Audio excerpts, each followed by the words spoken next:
네, 오늘은 이 구원론 8번째 시간입니다. 이 교리적으로 보면 구원의 서정 혹은 이제 구원의 여정으로 알려진 이 신학 언어가 있는데요. 이게 Ordo Salutis라고 이제 라틴어로 읽고요. 이걸 영어로 번역을 하면 이제 Order of Salvation이 되고 이 구원의 순서라는 뜻이죠. 근데 순서라고 하는 말의 어감 때문인지 우리 말로는 이 신학 언어로는 구원의 서정 혹은 구원의 여정이라고 이야기를 합니다.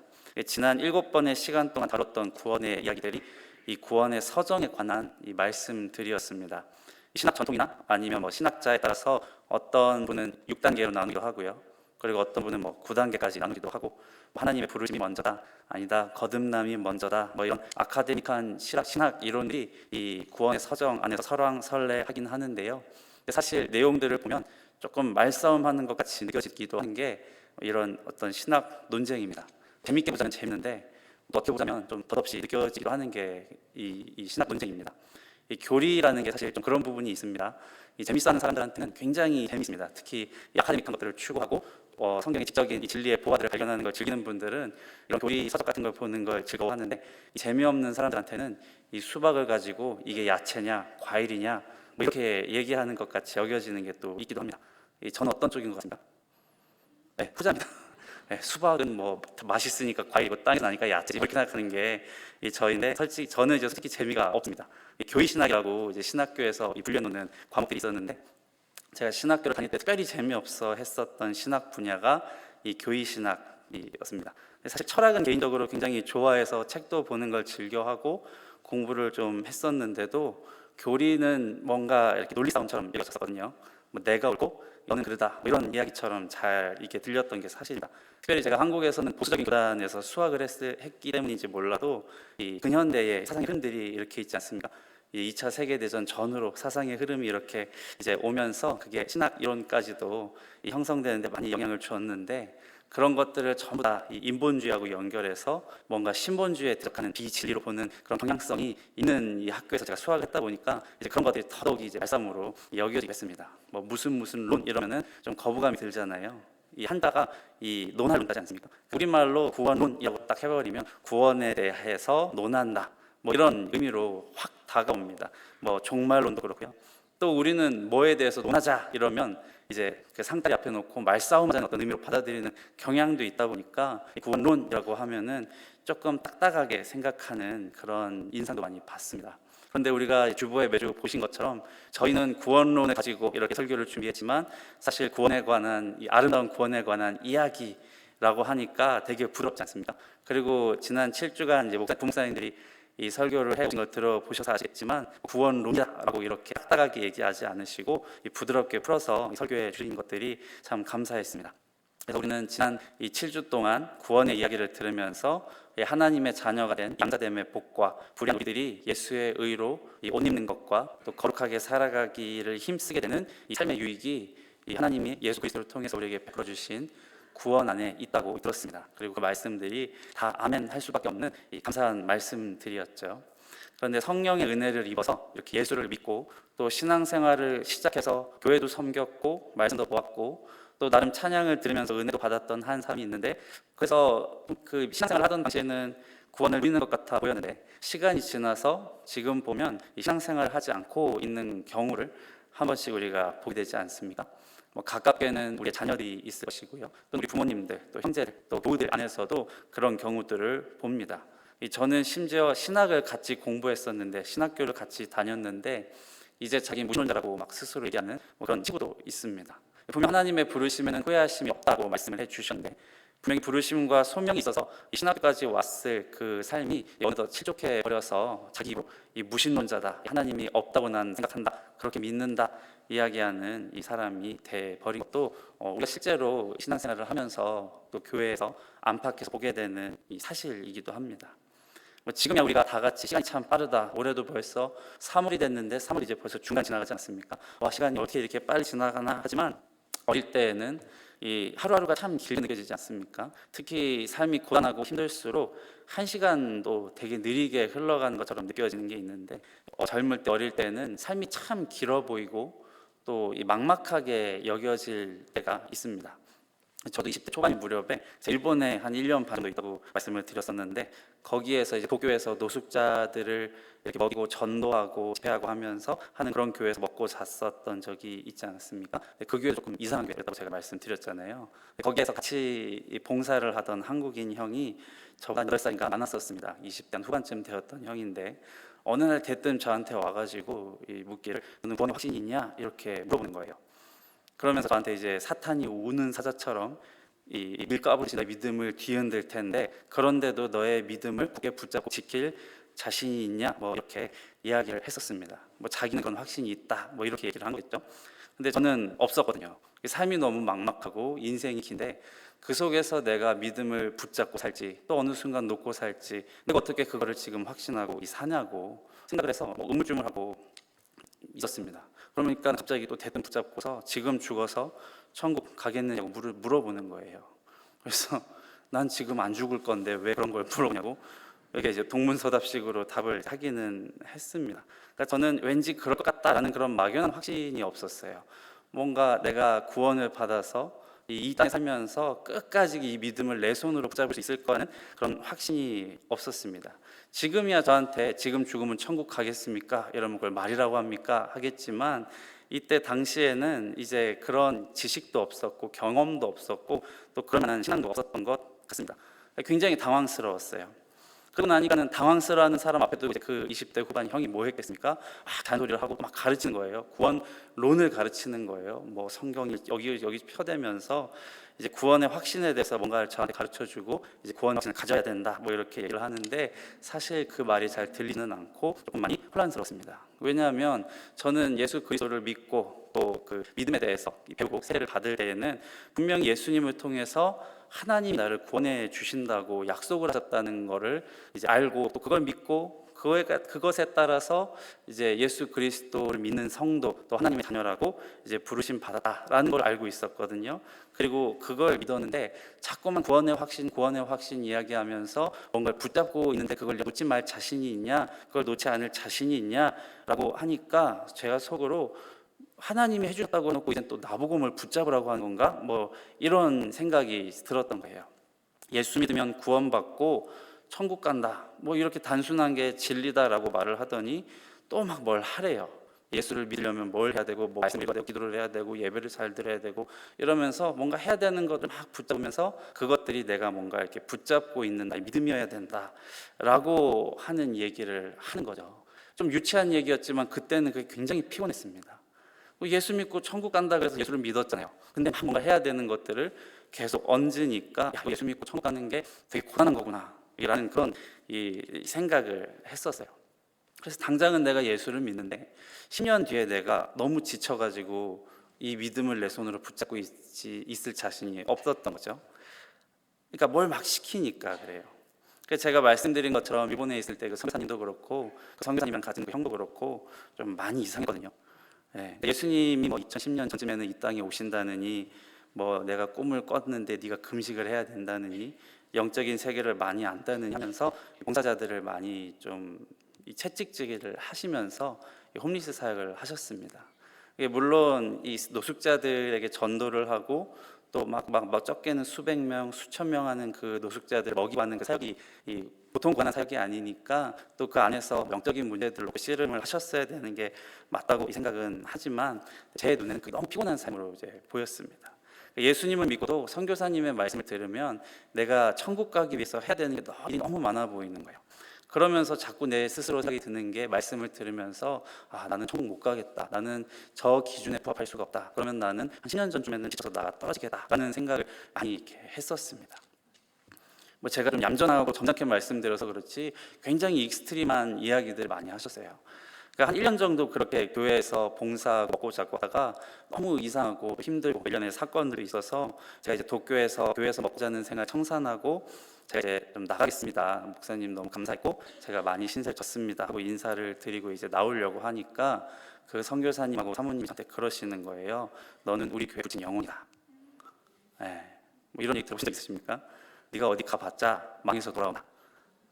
주소가 나오죠. 괜히 믿음 없이 오래 방황하다가 질질 끌려오지 말고 되도록 빨리 와서 천국길에 돌아와라, 뭐 이렇게 얘기를 하셨어요.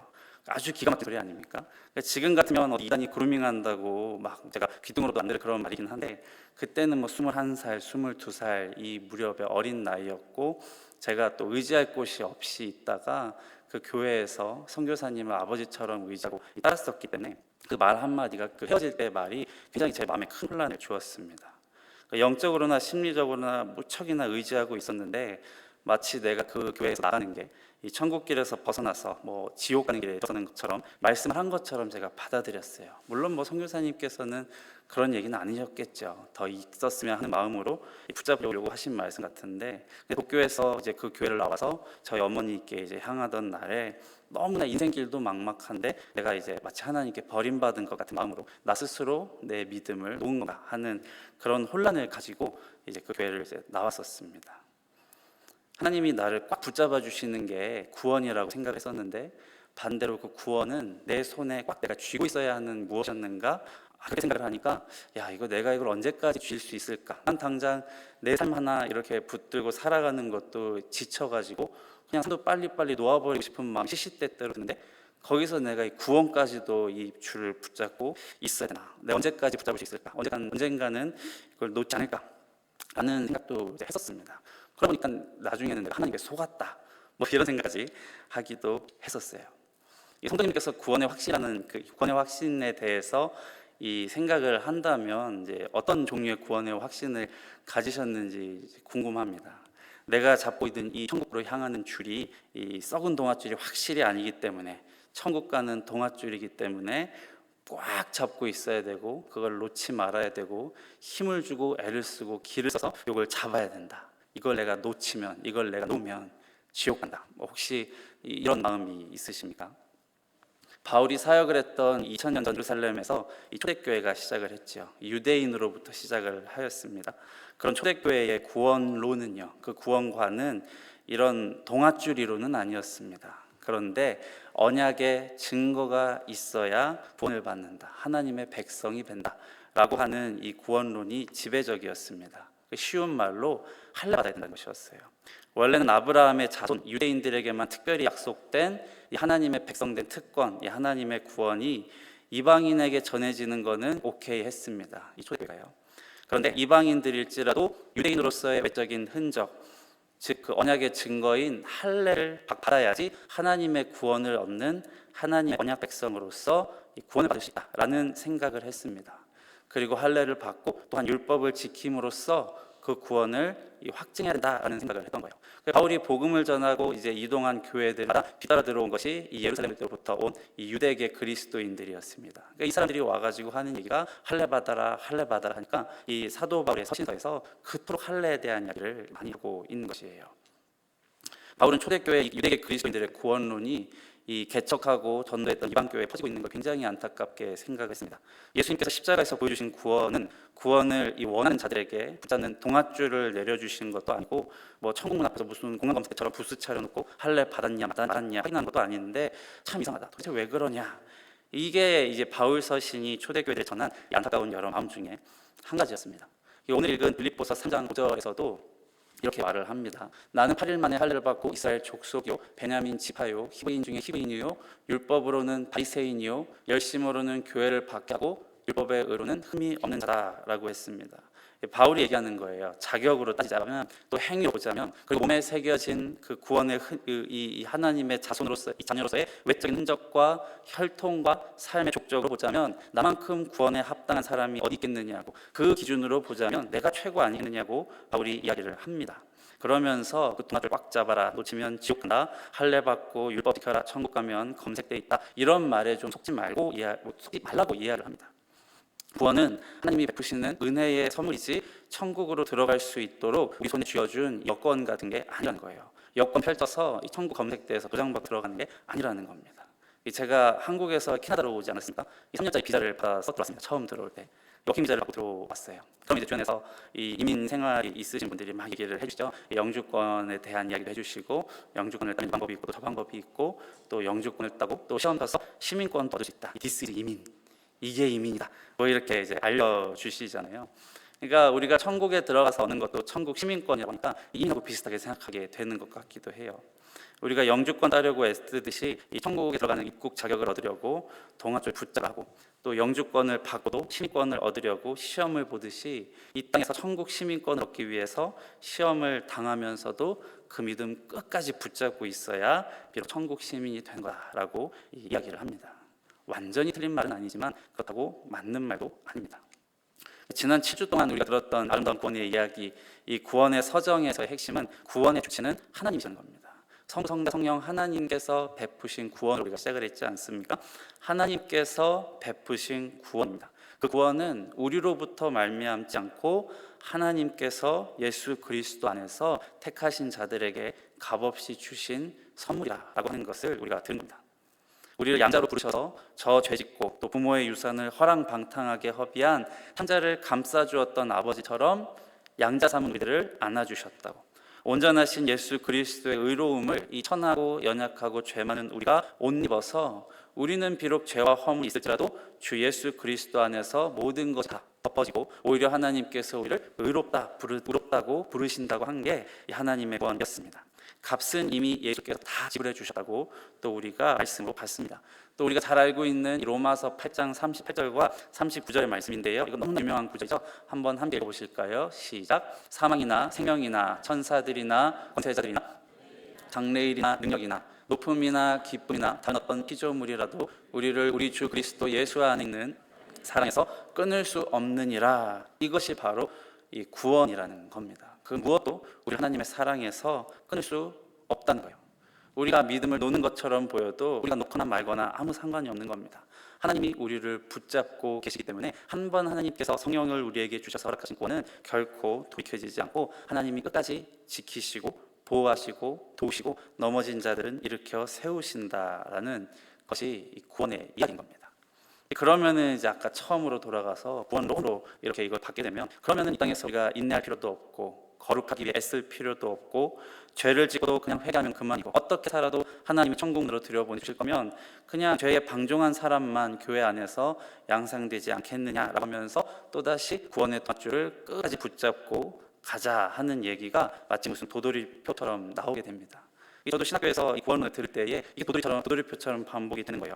이 하나님이 구원의 주체이시다라고 하는 장로교 이 구원의 서정 교리의 특성이 성도의 타락을 조장한다고 하면서 또 구원론을 만들어버립니다. 구원에 대한 논쟁을 다시 꺼내고 있습니다. 근데 사실 성경을 읽고 사도 바울이 가지고 있는 구원의 관점을 본다면 그게 그렇게 다가오진 않을 것 같다는 생각이 많이 들었습니다. 오늘 읽은 빌립보서 3장 10절, 11절, 12절인데요. 제가 읽겠습니다. 내가 그리스도와 부활의 권능과 그 고난의 참여를 알고자 하여 그의 죽으심을 본받아 어떻게 해서든지 죽은 자 가운데서 부활에 이르려 하노니 내가 이미 얻었다 함도 아니오 온전히 이루었다 함도 아니라 오직 내가 그리스도 예수께 잡힌 바 된 그것을 잡으려고 달려가노라 라고 바울이 이야기를 했습니다. 12절에 이렇게 이야기를 합니다. 이미 얻은 것도 아니고 온전히 이루었다 함도 아니라 오직 내가 그리스도 예수께 잡힌 바 된 그것을 잡으려고 달려가라.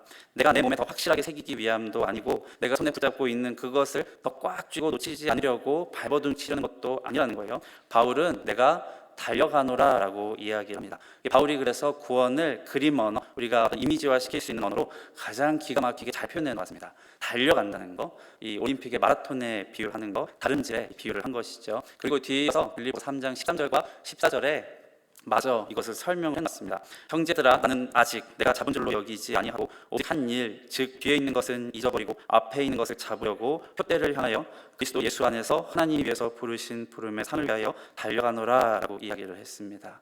내가 이미 잡은 줄로 여기지 않는다고 했습니다. 이미 나는 얻었지만 내가 그것을 받은 것으로 여기지 않고 다만 내가 한 일, 뒤에 있는 것들은 다 내 등 뒤로 남겨두고 그저 앞에 있는 것을 붙잡기 위해서 저 천국을 향하여서 표대를 향하여서 그리스도 예수 안에서 하나님이 부르신 부름의 그 상을 위해서 달려간다고 달려간다는 얘기를 또 한 번 했습니다. 표대를 향해서 갈 뿐이라고 한 것이죠. 더 분명하고 강한 확신을 얻기 위해서 또 그 구원의 동아줄을 놓지 않으려고 그걸 꽉 붙잡으려고 애쓰고 힘쓰고 인생을 사용하라는 말도 아니었습니다. 또 내 몸에 구원의 확실한 흔적, 그 자국을 남겨야 한다고 스스로의 몸과 마음을 상처 입히고 해롭게 하면서 그것을 자기 부인이다 훈련이라고 말하면서 가르치고 인도하였던 것들도 참 헛된 겁니다. 사도 바울은 하나님의 구원, 예수 그리스도 안에서 이루신 그 구원을 얻는 우리들의 이 삶을 달려가는 것이라고 표현을 했습니다.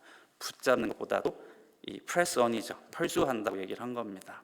그래서 우리 성도들이 하나님 안에서, 그리스도 안에서 완성해가는 구원은 바른 말씀이 선포되는 공동체 안에서 좋은 바른 말씀으로 우리가 배우고, 믿음에 관해서 또 우리의 삶에 관해서 그 말씀이 알려주는 바를 우리가 배우고, 우리의 믿음을 날마다 더하게 하시는 하나님의 말씀을 보고 듣고 묵상하는 이 모든 이 일들로 말미암아서 천국을 향해서 성도들이 함께 손과 손을 맞잡고 한 걸음 한 걸음, 때로는 걸어가기도 하고 때로는 뛰어가기도 하는, 이 바울의 표현으로는 여기선 달려가노라라는 표현보다는 press on, 전진하다, 이 앞으로 나아가다, 펄수하다, 쫓아가다 하는 그런 이야기가 더 맞을 겁니다. 그런 구원의 여정, 그런 구원의 서정을 우리가 살아가는 겁니다. 이것이 하나님께서 예수 그리스도 안에서 우리에게 허락하여 주신 구원의 의미가 있는 겁니다. 그러면 우리의 삶을 뒤흔들고 또 평안을 빼앗는 인생의 풍파가 때로는 닥칠지라도 주 예수 그리스도 안에서 성도된 우리, 하나님 아버지의 자녀된 우리를 그 하나님의 사랑에서 끊을 수 있는 건 아무것도 없다라고 하는 그 말씀의 가르침만 붙잡고 그 풍파 속에서도 이 믿음이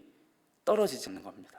내가 내 두 손에 힘을 놓아도 예수 그리스도 안에서 그 하나님의 사랑에서 날 끊을 수 있다는 것이, 이 세상 아무것도 없다는 이 말씀 의지하여서 그 구원이 전혀 사라지는 것이 되지 않는 것이에요. 내가 내 몸에 하나님의 구원의 흔적을 남기겠다고 내 몸을 스스로 상하게 하고 내 마음을 상하게 하는 것도 다 헛되어서 예수 그리스도께서 성령으로 말미암아 우리 안에 남겨주신 이 구원의 흔적 하나만 있으면, 그것이 있으면 내가 천국에 들어가 주 예수 그리스도와 함께 영원히 거한다는 이 마음 확신이 성령으로 말미암아 생긴다는 겁니다. 이 구원의 이야기를 우리가 듣고 또 믿음을 잘 가꾸어서 향기나는 감사의 제사, 또 찬양의 예배로 하나님께 영광을 돌릴 수 있었으면 좋겠습니다. 이단 사이비들은 오늘도 끊임없이 이 구원의 시비를 겁니다. 끊임없이 이것을 구원에 대한 논쟁으로 바꿔서 자꾸만 우리에게 허락해 주신 은혜의 선물을 우리 앞에 놓여진 동아줄을 우리가 꽉 부여잡은 것이라고 이야기하면서 이걸 놓치지 않기 위해서 이것도 해야 되고 저것도 해야 된다고 이야기하지만 하나님의 말씀은 분명합니다. 바울 사도를 통하여서 우리에게 허락해 주신 신약의 말씀들은 동아줄을 붙잡는 것이 아니라고, 하나님께서 베푸신 그 구원은 영원토록 변치 않는 하나님의 사랑이라고 가르쳐주고 있습니다. 이 우리 안에 있는 확실한 믿음의 닭과 같은 이 구원의 믿음을 가지고 또 하나님께 찬양의 제사를 드리고, 또 우리 자녀들과 우리 가족들과 또 우리 이웃들을 향해서는 하나님이 그 마음 가운데도 이 귀한 믿음의 선물, 구원의 선물을 주시기를 간구하는 우리가 될 수 있기를 주님의 이름으로 축원드리겠습니다.